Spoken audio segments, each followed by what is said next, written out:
want to do add to is we make our kids have 5 hours of community service each semester, and we just passed the 6,500 mark, giving back to the community here, and it's real important for us. For me and my wife Nancy and our football team to give back to this great area of Kalamazoo. So we're really happy about that part there too. Getting on to the season, it is different. I mean, it's different from my standpoint. When you have your one quarterback Ryan, and you have Tim, and all of a sudden you have another a different guy. That's always a different feel out there. But there's different feel because of the defensive coaches. We have a whole new set of coaches there. Hired I wouldn't say a guy that I've known a lot, but a guy that I've really respected in everything he's done. In Dave Cohen, he was the FCS. Did I say that right? One double A's to me, but anyway, he was the defense coordinator of the year, and then of course he was a head coach at Hofstra. And give you a little story about that part. There is, when we were talking about maybe possibly making a change, I called Dave up because I have a lot of respect for him, and they're in that conference, that CAA, which is probably the best one double A conference in the country, or FCS, whatever you want to call it. And I was driving, I had a little time with Nancy, and I said, hey, if you know anybody, give me a call back. And he called back, and he said, yeah. He said, I got one. He says, it's me. So, and then unfortunately they dropped the program, but he was going to, we were bringing him here anyway. And then he brought I said, look, you got one guy, and you bring him in because I think that's always important, that you have a cohesion in that staff room. And he said, I'd really like you to meet Rich Nagy.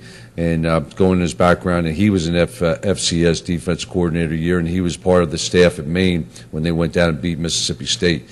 And the more I got involved in it, the better I felt. We hired Amp Campbell as a cornerback coach, and I'm not asking Amp to give us a lot of X and O's, but I am asking him to go out there and get the technique with our corners, which I think he has done an absolutely fantastic job so far. Hopefully we can keep up the good work. We've got a lot of young kids out there. Lewis Toller, we redshirted out there, and he's been really impressive. Damon Smith, we did not redshirt, probably should have. Last year we just ran out of guys. I think he's been exceptional so far. And then Tronic Williams, and then we got a bunch of young kids that are really talented. But Amp's done a great job there. And then Lou Esposito, brought him in. He has been around here, the program there. I know his brother, know his mom really well. And he came up there, and he's given the enthusiasm and the desire for those kids to go out there and play every day. And it's been a big difference.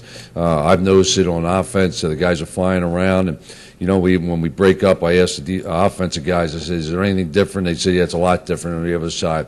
Hopefully we can continue that. We're going to have some bumps, and we know we're going to have some bumps along the road for our guys there, and they just got to learn, to just overcome that stuff. And sometimes we have not done that very well in the past, and hopefully we can overcome that. Offensively, offensive line-wise, Phil we had him at tackle.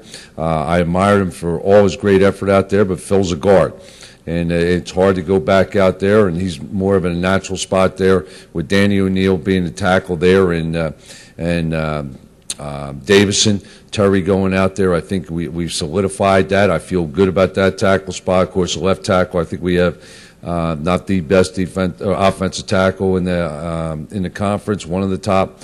In Anthony Parker. Our left guard's been solidified with Phil Swanson and Sam Yeager at the guards. And then the center, we got two guys that have got some experience, and Kevin Gallagher with a little more experience with Nick Mitchell, and our right guard with Phil Clemens.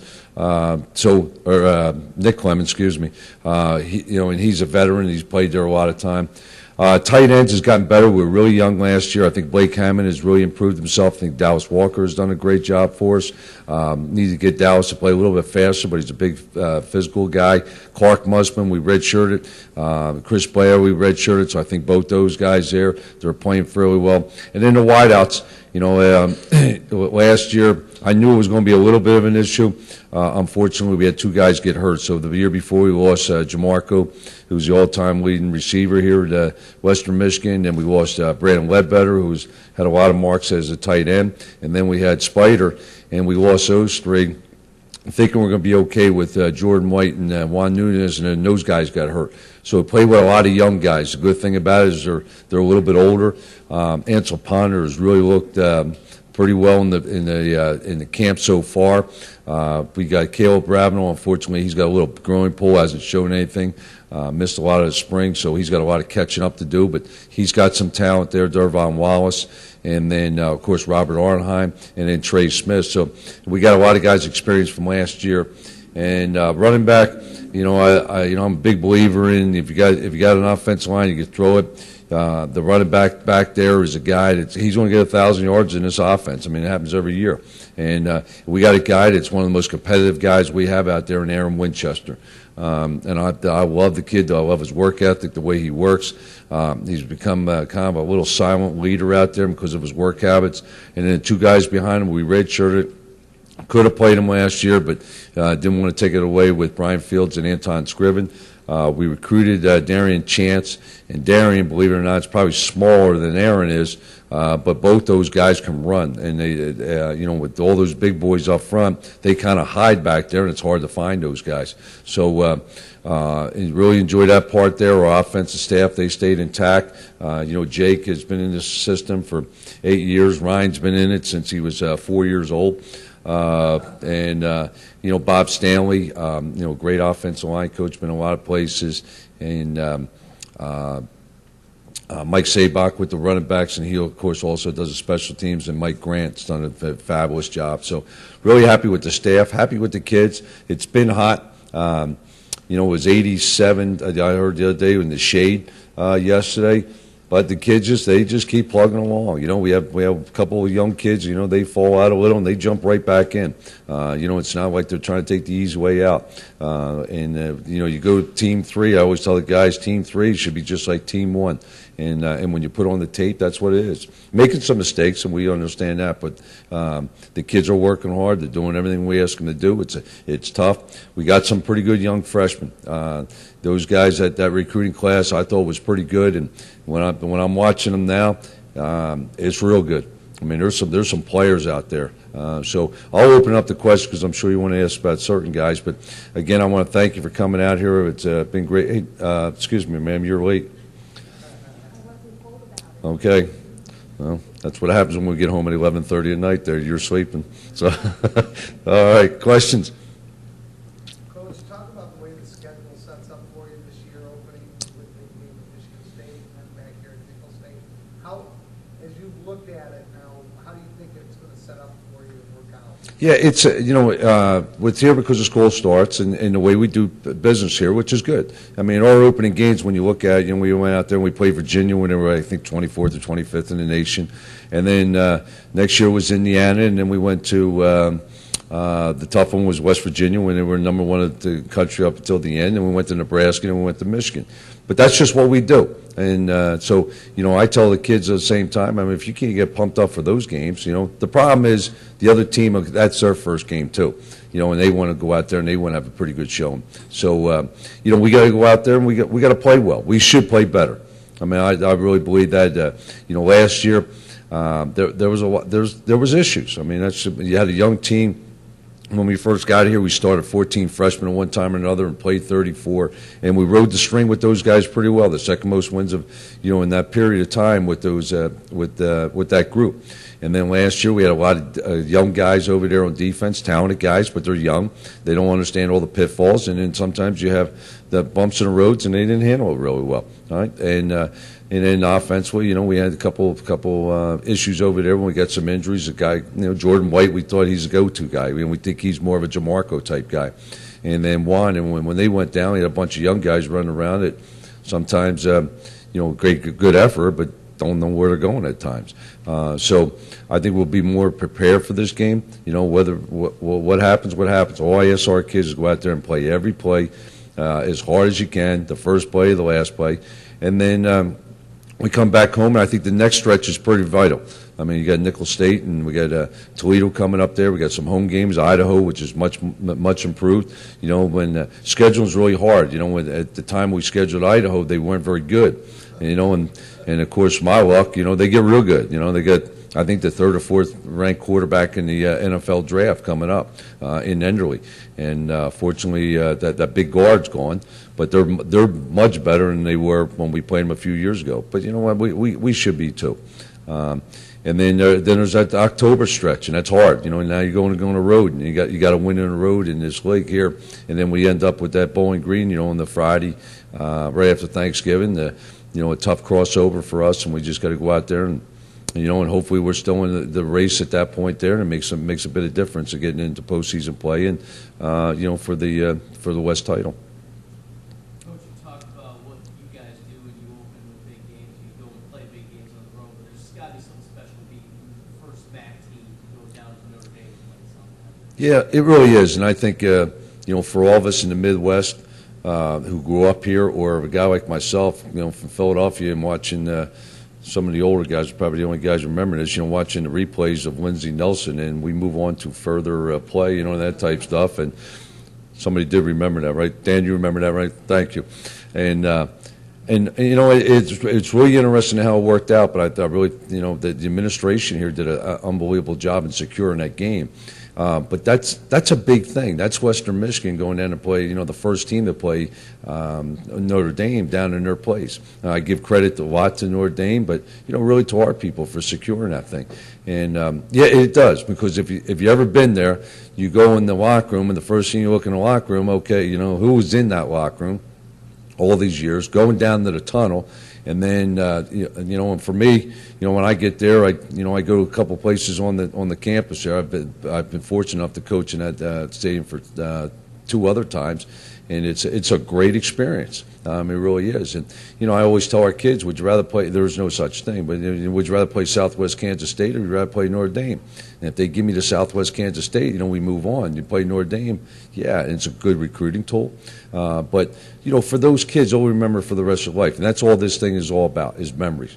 And when you're down the line, when you're getting older, 40 or 50, and you're watching TV and you're seeing Notre Dame Stadium, yeah, I played in that, and you're talking to your children, or your grandchildren, I think that's pretty special. And and I'm really looking forward to being, my first time as a head coach going on that field there. Bill, you talked about your players; they better be pumped up for games like that. Mm-hmm. When you find out in October you're going down there, in December you're going against a former MAC rival, does that get your blood pumping a little bit more? Yeah. Yeah, I mean, it's just natural, everybody talks about the one game and all that stuff there. Yeah, I mean, when you look at it, I'm not much different than the kids.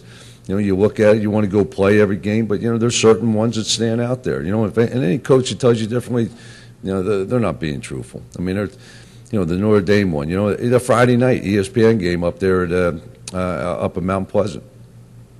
You got to get pretty excited about that one, and the Michigan State one, and we know the Michigan State one. I always kid our kids, when we go play Notre Dame, they got, when we have the scouting report, this guy's a parade All-American, this guy's a parade All-American, this guy's a parade All-American, and I says the only thing that we have in common with those guys is we've maybe seen a parade, and so.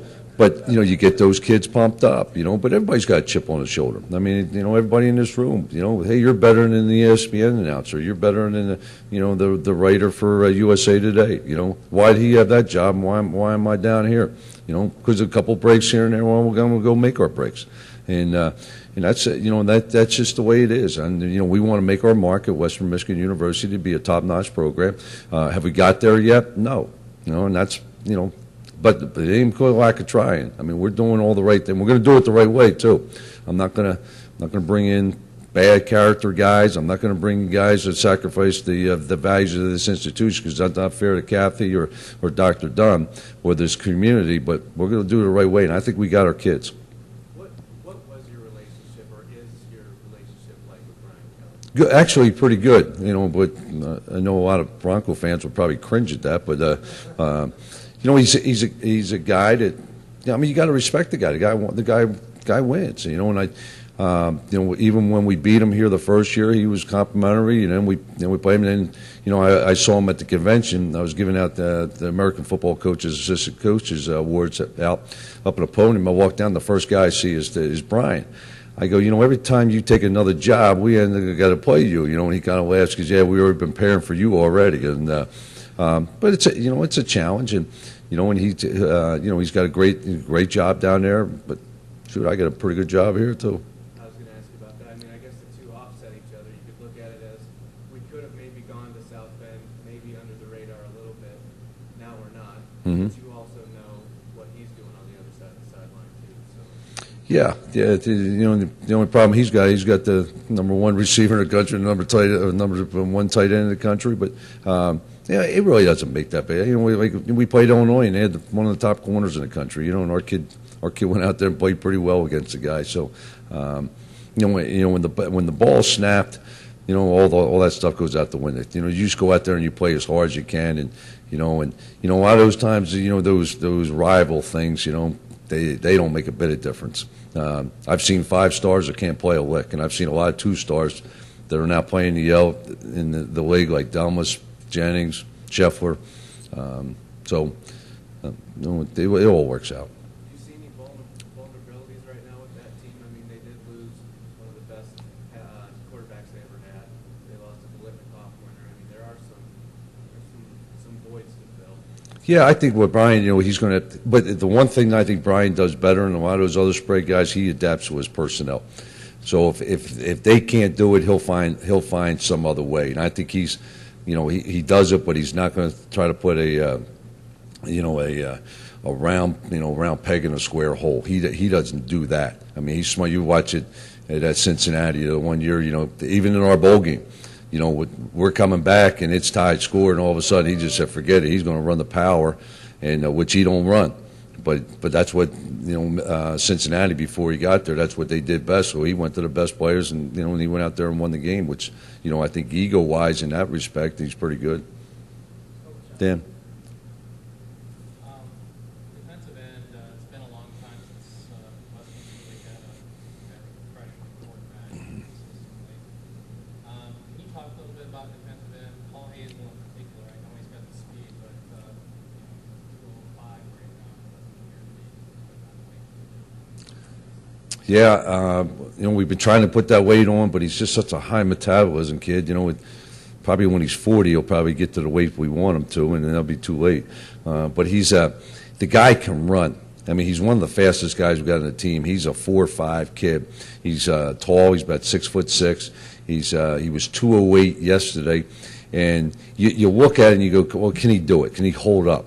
The thing that I watch him passing, he is so fast that the offensive tackle sometimes is getting out of his back, his drop, in the pass protection, that all of a sudden his balance is a little bit off, and then Paul was so explosive. He's he's got the best standing long jump we got out there, and he's really a physical, and he's a strong kid, and he just takes that tackle and just runs over, because of his speed factor there. If he plays hard like he does all the time, I mean, I'd be shocked if he doesn't lead this team in sacks, because he can run, and I think Espo's got him going pretty good. On the other side, T.J. Lynch looks like he's more comfortable. I don't know, Espo teaches you got 2 moves, that's it. You only allowed 2 moves. I think sometimes we go out there, we teach them so much, we want to be coaches, and we teach them so much to tell them how much we actually know that we kind of mess those kids up mentally. And then I think Weston Pfeiffer's more of a bigger guy, more of a C-gap type player, where for the run. And then we're going to do some other things. We'll move Dex Jones out there and put his hand down and let him go rush the passer. We may take some other guys, the linebacker type guys, and just put their hand down and just let them go rush the passer. That's one thing I really like, Dave. Dave really fits the personnel. So if there's a situation, just because a guy's and then doesn't mean he's going to play in it. It could be, an E on the board, but it could be a linebacker. It could be a rover, a strong safety. That if he thinks he can get a matchup, that's what he's going to do. But I think Hazel is going to be a guy that's really going to be oppressive. And again, he's not very big. He's 208. But I talked to Trace Armstrong, the great defensive end of the league. A long time I was talking to him one day, and Jason Taylor. Jason Taylor only played at 235 in the NFL. I mean, they could put all the other stats there, but he was a 235-pound kid. So as long as you got effort, I think he can get there. What does Dave Cohen bring to the table that old defensive coordinator Steve Morrison didn't? I just see the cohesiveness, and then they're his guys. And when in any staff I've ever been on, when you come in as a group together, the families aren't here. So you got to get yourself together. I mean, you go out to dinner together. Then when you go out to dinner, what are you going to do? You're going to go, sit in a dead apartment, and watch, reruns of, whatever. So what they did was they went out there, they went to dinner, they came back, they watched more tape. And you stay in there, and, fortunately, our offices are pretty good. I mean, in fact, our offices are probably better than some of the apartments they were living in in the beginning with the TV and the sofa. So they spent a lot of time getting themselves together and getting on the same page. And I think that's probably the biggest thing. Because when you bring in a coordinator in, I'm on the philosophy, I'd really like you to have somebody that's in your corner. And I don't mean that in a me against you type thing, but it's familiar with what you're doing. You could trust them. Hey, you remember we did this, remember we did that. That's where the comfort level really with Ryan and Jake are. They've been through the system, and you go in there, I don't even have to sit in the meetings. They're doing the exact same thing. So they got themselves together, but when you had to change the coordinators because of they went on the bigger and better things, they bring one, okay, and then that guy stays. They didn't take that guy. Then you bring another one, all right, then all of a sudden you got that guy. Now you got different philosophies, and I think that's probably the biggest thing. What are some of the similarities and differences you see between Alex Carter and Tim Miller? There you go. Tim's a very stoic guy, very even keel. This guy here, as you can see, he gets excited about a 1-yard run. He's a really excitable guy. The guys love it. I mean, and I think it's it's a change. Tim would go in the huddle, and there was an instant command and respect. This guy will go in there, and it's kind of like a pep rally when he goes in there sometimes. I think Tim was, and we've had all those quarterbacks, with Tim and Tim Lester and Ryan and Jeff Welsh. They're more guys, pocket guys, get back there 5 steps, just get rid of it. This guy here, he'll go back and he may get to 2.2 and then just say, you know what, I can go run for 10. And sometimes that's what he does. He's pretty good at it. And then, we got some things that, in this game now, the one-back sets, if you got a running quarterback, you're really in a two-back set with 3 wideout sets. So you're really playing with 12 guys, that I feel over there on that side there. So, we can do some things there with him. Is he going to make mistakes? Yeah. I mean, he's going to screw it up every once in a while. But, he's probably going to make a pretty big play, to make up for that screw up. So they're about as polar opposite as probably you can find. So you understanding that, I know how you're into the progressions and the checkdowns and everything. And even I saw you get upset with Tim at times last year. Been through this for 5 years. You see that becoming a problem with him not being patient enough to go through all the progressions and wanting to pull it down and run? No, I hate saying this at times, because people do, but I'm telling you, we got a quarterback coach that knows this thing, it's just as good as maybe even better at times. And he's got, I don't worry about that at all. Ryan has done a great job with Tim, and he's going to do a great job with Alex. Understanding all those little things, they're just always there, and the system will never change. Will we add a few more runs with this guy? Yeah. But it's not going to be much different. And from day one when he came in till now, and then when he graduates, it's going to be the exact same thing. So I don't have any doubts that he'll. Now, I think there's going to be some times where, now you got to account for him. We had a play yesterday. We're down the goal line, 2 or 3 yard line. We had an open set. Well, you play man to man. Well, nobody covers the quarterback. I mean, that's not what you do. And so he just takes it, he sees it, and he just takes off and walks in, where Tim will go through all his progressions. I think he has one little more step about just, I can just go running for 5 or 10 or 15 or -1.